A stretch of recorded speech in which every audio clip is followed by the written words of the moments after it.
1959 के अगस्त की एक सुबह इलाहाबाद के आनंद भवन में खाने की मेज पर प्रधानमंत्री नेहरू, उनकी बेटी इंदिरा और दामाद फिरोज गांधी बैठे थे। हमेशा की तरह बात सियासत पर छिड़ी और इस बार बहस में बदल गई। मुद्दा था केरल की पहली चुनी हुई कम्युनिस्ट सरकार को बर्खास्त करना। उस वक्त इंदिरा गांधी कांग्रेस की अध्यक्ष थी और उनके दबाव में ही केरल की सरकार को बर्खास्त कर दिया गया था। डाइनिंग टेबल की उस बहस के दौरान फिरोज ने इंदिरा की तरफ इशारा करते हुए कहा, ये तो फांसीवाद है। इस किस्से का जिक्र करते हुए स्वीडिश पत्रकार और लेखक बर्टी फालक अपने एक आर्टिकल में लिखते हैं, फिरोज गांधी पहले व्यक्ति थे जिन्होंने अपनी पत्नी की तानाशाही प्रवृत्ति को पहचान लिया था। इस घटना के 7 साल बाद 1966 में जब शास्त्री के निधन के बाद नया प्रधानमंत्री चुनने की बारी आई तो कांग्रेस सिंडिकेट भी इस इंदिरा की इस प्रवृत्ति को नहीं भांप पाया। सिंडिकेट यानी वो पुरानी कांग्रेसी जो संगठन और सरकार पर हावी रहते हैं। मैं भारत के पीएम सीरीज के तीसरे एपिसोड में आज जानेंगे इंदिरा गांधी के पीएम बनने की कहानी और उनसे जुड़े किस्से। दोस्तों, मैं हूं अंजू सिंह। अंजू फैक्ट चैनल में आप सभी का स्वागत है। वीडियो शुरू करने से पहले एक छोटा सा रिक्वेस्ट है। मैं एक छोटा सा प्रयास कर रही हूं अपने देश के इतिहास से जुड़ी हुई कुछ सुने अनसुने किस्से आप सभी तक पहुंचाने की। अगर मेरा ये प्रयास आपको अच्छा लगे तो प्लीज वीडियो को लाइक, सब्सक्राइब और शेयर अवश्य करें और कमेंट में आप हमें जरूर बताएं हमारा ये छोटा सा प्रयास आपको कैसा लगा। तो आइए वीडियो में आगे जानते हैं इंदिरा गांधी के पीएम बनने की कहानी।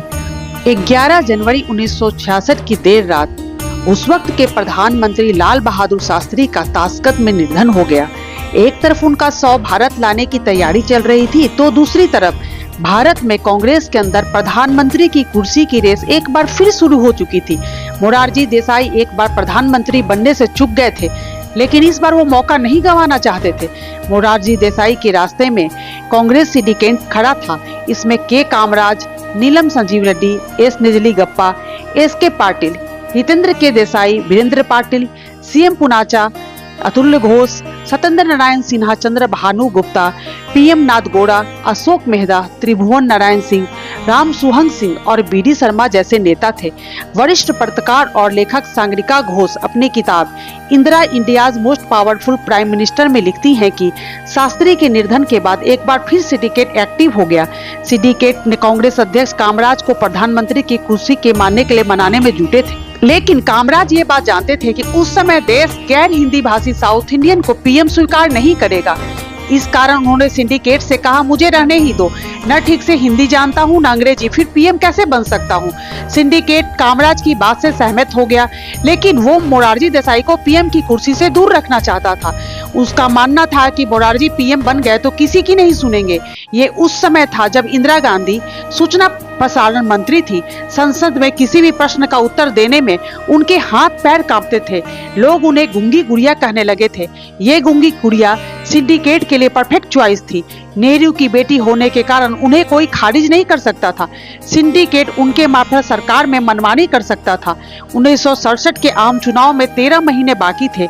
इंदिरा राष्ट्रीय चेहरा थी, उनके चेहरे पर आसानी से वोट भी मांगे जा सकते थे। सांगरिका आगे लिखती हैं कि एक बार मोरारजी देसाई सार्वजनिक तौर पर बोल चुके थे कि वे ही पीएम होंगे, लेकिन इंदिरा ने इस बात का जी जाहिर नहीं होने दिया था। इंदिरा ने सही समय का इंतजार किया। उन्होंने बस इतना ही किया, वह वही करेंगी जो कामराज चाहते हैं। जब मोरारजी को लगा कि दूसरी बार भी पीएम पद उनके हाथ से चला जाएगा तो उन्होंने कामराज से कहा कि पीएम कौन होगा इसका फैसला चुनाव से होना चाहिए। 19 जनवरी 1966 को इंदिरा और मोरारजी के बीच चुनाव हुआ। इंदिरा को 355 और मोरारजी को 169 सीट मिले। इस तरह से वो पीएम चुनी गई। 24 जनवरी 1966 को शपथ ग्रहण के बाद वो देश की पहली महिला प्रधानमंत्री बनी। इसके बाद 1967, 1971 और 1980 के चुनाव में जीतकर फिर प्रधानमंत्री की कुर्सी पर बैठी। आइए अब उनसे जुड़ी कुछ फेमस किस्से जानते हैं। 1965 के बाद 1966 में भी पर्याप्त बारिश नहीं होने से सूखा पड़ा था। 1965 की जंग के बाद अमेरिका ने भारत और पाकिस्तान दोनों को ही मदद देना बंद कर दिया था। देश को मदद की जरूरत थी। इस कारण इंदिरा गांधी पहली बार प्रधानमंत्री के तौर पर विदेश दौरे पर अमेरिका गई थी। तब अमेरिकन अखबारों ने लिखा था कि new Indian leader comes begging, मतलब भारत की नई नेता भीख मांगने चली आई हैं। पूर्व विदेश मंत्री नटवर सिंह अपने biography one life is not enough में लिखते हैं, मिसेस गांधी अपने पहले विदेशी दौरे पर अमेरिका गई। मैं उस समय न्यूयॉर्क में डिप्टी सेक्रेटरी के पद पर था। अचानक मेरा तबादला दिल्ली में पीएम सेक्रेटरीट कर दिया गया। इसे आज का पीएमओ कह सकते हैं। सब मेरे तबादला से चौंके हुए थे। वे बताते हैं कि इंदिरा पश्चिम में बड़ी हुई थी, उन्हें कपड़े सलीके से पहनने आता था। अमेरिका दौरे में वे साड़ी के साथ हील्स पहनती थी। उन्हें अपने आप को बेहद फैशनेबल पेश किया था ताकि अमेरिकन राष्ट्रपति लिंडन बेंस जॉनसन को ये न लगे कि किसी कमतर महिला से रूबरू हो रहे हैं। उनसे जुड़ा एक फेमस किस्सा 1967 के लोकसभा चुनाव से जुड़ी हुई है, जिसमें वो नाक टूटने के बाद भी भाषण देती रही। दरअसल बात 1967 के लोकसभा चुनाव का है, जिसमें 15 से 21 फरवरी को चुनाव होने थे। इंदिरा गांधी जोरदार चुनाव प्रचार कर रही थी। 8 फरवरी को इंदिरा भुवनेश्वर में एक रैली को संबोधित कर रही थी। इंदिरा की बुआ कृष्णा हटी सिंह अपनी किताब इंदु से प्रधानमंत्री में लिखती हैं कि ओडिशा में स्वतंत्र दल वालों का दखल ज्यादा था, उन्हें पूरा भरोसा था वे बहुमत से जीतेंगे। इंदिरा के भाषण से वे नाराज थे। कुछ लोगों ने सभा में हंगामा शुरू कर दिया। इंदिरा को बोलते हुए थोड़ी ही देर हुई थी कि भीड़ से पत्थरों की बरसात होने लगी। एक पत्थर इंदिरा की नाक पर लगा और खून बहने लगा। कृष्णा आगे लिखती हैं कि वहां मौजूद सुरक्षा ऑफिसर और स्थानीय कांग्रेस के नेता इंदिरा को मंच के पीछे सुरक्षित स्थान पर ले जाना चाहते थे। इंदिरा ने किसी की नहीं सुनी, वह मंच पर डटी रही। उनकी नाक से खून बह रहा था। नाक पर रुमाल लगाकर उपद्रवियों को ललकारते हुए इंदिरा ने कहा, ये मेरा नहीं देश का अपमान है, क्योंकि मैं प्रधानमंत्री होने के नाते देश का प्रतिनिधित्व कर रही हूँ।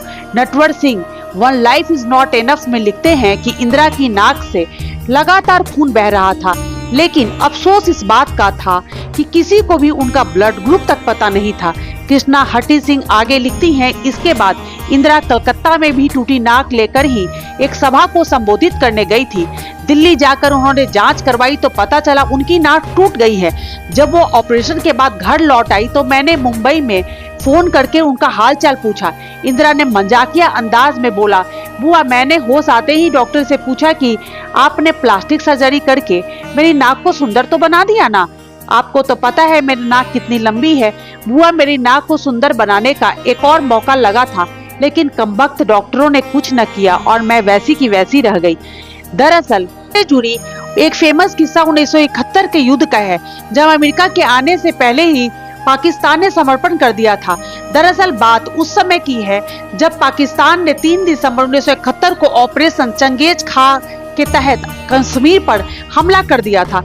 पश्चिम हिस्से से पाक वायुसेना ने बम गिराने शुरू कर दिए।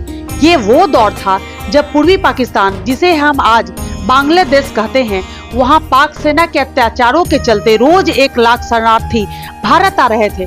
अमेरिका ने भी इस पर दखल देने से मना कर दिया था। जब पाक ने हमला किया, इंदिरा कलकत्ता में एक सभा में भाषण दे रही थी। सांगरिका घोष अपने किताब में आगे लिखती हैं कि इंदिरा ने हमले की खबर सुनकर कहा कि थैंक्स गॉड उन्होंने हम पर भी हमला कर दिया, हमारे पास अब युद्ध करने का सही कारण तो है। इंदिरा ने सेना को आदेश दिया और कहा कि पाकिस्तान पर चढ़ाई कर दो। 12 दिसंबर को अमेरिका ने पाकिस्तान की मदद के लिए अपना 7वां बेड़ा रवाना किया। इसमें 70 जहाज और पनडुबियां, 150 हवाई जहाज और 20,000 नौसैनिक थे। यह अमेरिका का सबसे बड़ा बेड़ा था।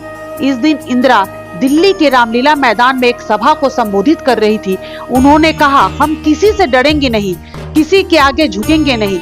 इंदिरा ने कहा, हम अपनी स्वतंत्रता के लिए लड़ेंगे, जरूरत पड़ी तो हम दुश्मन का मुकाबला मुक्कों से भी करेंगे। हालांकि टकराव की नौबत आई ही नहीं, क्योंकि 14 दिन में ही लड़ाई खत्म हो गई। जब 7वां बेड़ा बंगाल की खाड़ी तक पहुंचा तो वहां पाकिस्तान ने पहले ही आत्मसमर्पण कर दिया। दुनिया में पहली बार 93,000 सैनिकों ने हथियार डाले थे। इस तरह बांग्लादेश का जन्म हुआ था। इससे जुड़ा एक फेमस किस्सा, जयप्रकाश नारायण के नेतृत्व में देश भर में इंदिरा गांधी के खिलाफ प्रदर्शन किए जा रहे थे। 12 जून 1975 को इलाहाबाद हाईकोर्ट ने इंदिरा गांधी के चुनाव को अवैध घोषित कर दिया और 6 साल तक चुनाव लड़ने पर रोक लगा दी। इंदिरा पर आरोप था कि उनके निजी सचिव यशपाल कपूर ने चुनाव के दौरान उनके एजेंट के रूप में काम किया, जबकि वो सरकारी नौकर थे। कोर्ट ने ये भी पाया कि 1971 की चुनावी सभा में के दौरान लाउड स्पीकर के लिए निजी सरकारी बिजली का उपयोग की गई थी। इस फैसले के बाद उन्हें पद से हटाना था। इंदिरा गांधी की अच्छी दोस्त रही पुतुल जयकर अपनी किताब इंदिरा ए बायोग्राफी में लिखती हैं, इंदिरा तो पद से हटने का मन बना चुकी थी, लेकिन उनका छोटा बेटा संजय जब अपनी मारुति कार के कारखाने से शाम को लौटा तो उन्होंने चीखते हुए कहा कि माँ को इस्तीफे देने का सवाल तो है ही नहीं। उन्होंने कहा, आज जो वफादारी की कसम खा रहे हैं, सत्ता हाथ में आते ही पीठ में छुरा भोंक देंगे। इंदिरा के निजी सचिव रहे आर के धवन ने एक इंटरव्यू में कहा कि इंदिरा अपना इस्तीफा टाइप करवा चुकी थी, लेकिन उस पर उन्होंने कभी दस्तखत नहीं किए। इंदिरा के राजनीतिक सलाहकार सिद्धार्थ शंकर रे ने एक इंटरव्यू में बताया कि इंदिरा पद से हटने का मन बना चुकी थी। इसी दौरान बाबू जगजीवन राम ने इंदिरा से कहा था कि मैडम, आपको इस्तीफा नहीं देना चाहिए। यदि आप पद छोड़ भी रही हैं तो आपके उत्तराधिकारी का चुनाव हम पर छोड़ दीजिए। ये सुनने के बाद इंदिरा ने अपना इरादा बदल लिया और उन्होंने संजय की बात पर भरोसा किया। इस घटना का जिक्र सांग्रिका घोष ने अपने किताब India's most powerful prime minister में भी किया है। इंदिरा ने 25 जून को देश में आपातकाल घोषित कर दिया था। इसके बाद विपक्ष के सारे नेताओं को गिरफ्तार कर लिया गया था। प्रेस पर सेंसरशिप लग चुकी थी। नसबंदी और कई कार्यक्रमों ने जनता को नाराज कर दिया था। 25 जून 1975 से 21 मार्च 1977 तक के 21 महीने की अवधि में भारत में आपातकाल का घोषित था। इसके बाद चुनाव हुए। कांग्रेस की बहुत बुरी तरीके से हार हुई। वो सिर्फ 153 सीटों पर ही समिट कर रह गई। कांग्रेस की हार के बाद देश में जनता पार्टी की सरकार आई। मोरारजी देसाई को पीएम बनाया गया। जनता सरकार में मंत्रालय को लेकर आपसी झगड़े शुरू हो चुके थे। इंदिरा गांधी कुछ महीने तक बहुत चुप रही। इस दौरान बिहार के बेलछी गांव में दबंगों ने दलितों पर गोली चला दी और 11 को जलाकर मार डाला। 4 महीने पहले ही कांग्रेस का सुपड़ा साफ हुआ था और इंदिरा गांधी बुरी तरीके से चुनाव हार चुकी थी। इंदिरा बेलछी के लिए रवाना हुई। वे पटना तक ट्रेन से पहुंची, उसके बाद जीप से पहुंची। जब जीप फंस गया तो ट्रैक्टर में बैठी, लेकिन वो भी फंस गया। फिर इंदिरा ने साड़ी टखनों तक ऊपर की और कीचड़ में चलने लगी। बिहार के वरिष्ठ पत्रकार रहे स्वर्गीय जनार्दन ठाकुर अपने किताब Indira Gandhi and her power game में लिखते हैं, इंदिरा ने कीचड़ में कदम बढ़ाए। इस दौरान किसी ने सुझाव दिया कि हाथी से भी जाया जा सकता है। इंदिरा ने कहा, हाथी का इंतजाम कीजिए। इसके बाद इंदिरा बेलछी पहुंची। लंदन के गार्जियन ने लिखा, इंदिरा के वोटरों में उन्हें उसी 10 मिनट के फैसले पर उन्हें माफ कर दिया। लौटते वक्त इंदिरा ने अपने दूर विरोधी रहे जयप्रकाश नारायण से मुलाकात की।